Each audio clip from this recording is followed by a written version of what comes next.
Salut fiston, ici Captain Papa. Et aujourd'hui, on débarque sur les traces de l'amour entre tes deux parents. Et pour ce faire, on n'est pas n'importe où. On est dans la ville où tout a commencé. Au départ, ta maman, elle était en école de commerce. Autant dire qu'elle avait des objectifs assez hauts dans la vie. Moi, je me cherchais. J'essayais de trouver ma place dans la société, de trouver ma voie. Et ça n'a pas été facile. Pour ça, j'ai persévéré. J'ai essayé de faire des petites attentions, de se croiser, qu'elle me remarque, quoi.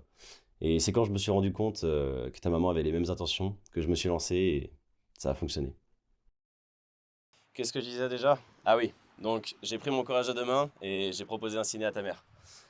Bon, le cinéma, fiston, c'est un très bon endroit pour un premier date. Ça te permet de te situer un petit peu sur les goûts de la personne en fonction du film qui est choisi. Parce que oui, faut toujours laisser la personne choisir, c'est important. C'est aussi un bon endroit pour tenter un premier rapprochement physique. Parce que même si ça aboutit pas, t'as pas ce moment un peu gênant où tu te regardes dans le blanc des yeux et on sait pas trop où se mettre. Et tu verras que même en sortant de la salle, on fait un peu comme si rien ne s'était passé. Donc voilà, je suis allé au ciné avec ta maman, je l'ai raccompagnée et j'ai eu droit à un petit bisou. Bon, sur la joue. Mais tu sais, à ce moment-là, tu te sens un peu comme le roi du monde. Et crois-moi, fiston, à ce moment-là, tu l'es. Tu vois, ici j'ai piqué des fleurs pour le deuxième rendez-vous avec ta maman. Je me suis fait courser par des employés municipaux, mais papa courait vite. Et franchement, ça valait le coup. Parce que c'est pendant ce deuxième rendez-vous qu'on s'est embrassé avec ta mère. C'est aussi pendant ce deuxième rendez-vous qu'on a parlé de toi pour la première fois. Ta maman voulait être certaine que nos plans concorderaient. Et je te l'ai dit, elle avait des attentes assez hautes, donc fallait que papa suive. En même temps, comment voulais-tu que je refuse quoi que ce soit à une femme aussi merveilleuse? Bon, on a laissé un peu maman, et je te présente tonton, le petit frère de papa. Salut garçon, on a vraiment hâte de te rencontrer hein. Bon, avec Stéphane, on a grandi ici, comme toute la famille du côté de papa. Tu verras, ça paraît petit quand tu grandis, mais c'est pas ça qui est important. Ce qui est important, c'est que t'as toute ta famille qui est là, et ça changera jamais, hein, frérot. Ouais, c'est vrai. Avec tonton, on a tout fait dans cette ville. Rien que dans la rue, là, je peux t'en raconter mille. La petite boulangerie derrière, on achetait nos bonbons ensemble. Tu vois là en haut, il y a la place de l'église. On est allé faire exploser nos pétards. Enfin, qu'est-ce qu'on rigolait, hein.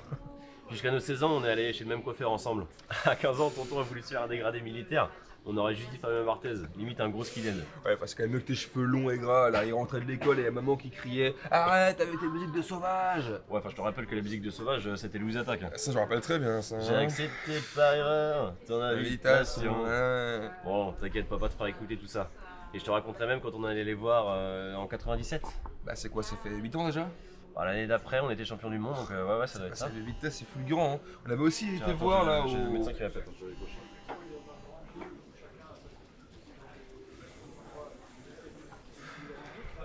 Donc tu vois, c'est ici que mon grand-père nous ramenait pour faire de la pêche à pied. La pêche à pied, c'est faire sortir les coquillages du sol pour pouvoir les manger. Et ma grand-mère avait une sacrée recette de couteau à la crème. Bon, moi, la pêche, quand j'étais petit, j'aimais pas ça. C'était marcher pendant des heures. Il faisait toujours gris, tu finissais avec de l'eau dans les bottes. Mais tu sais, maintenant, je pense que je ferai tout pour revivre ces moments-là. Mon grand-père, c'était quelqu'un d'exceptionnel. Il était grand, souriant, avec des mains faites pour décoller le papier peint. Toujours des histoires à raconter sur quand il était petit, un vrai casse-cou. Bon, il parlait un petit peu moins de ce qu'il a vécu quand il était petit parce que il a connu la guerre et je pense qu'il était surtout reconnaissant d'avoir survécu. Avec ma grand-mère, c'était le couple parfait. Elle, une vraie pile électrique. De 7h à 22h, elle s'arrêtait jamais. Lui, beaucoup plus calme, souriant, c'était le vrai équilibre, quoi. Et tu sais ce qui m'impressionnait surtout dans leur amour? C'était 63 ans de mariage. 63 ans, putain. Merde.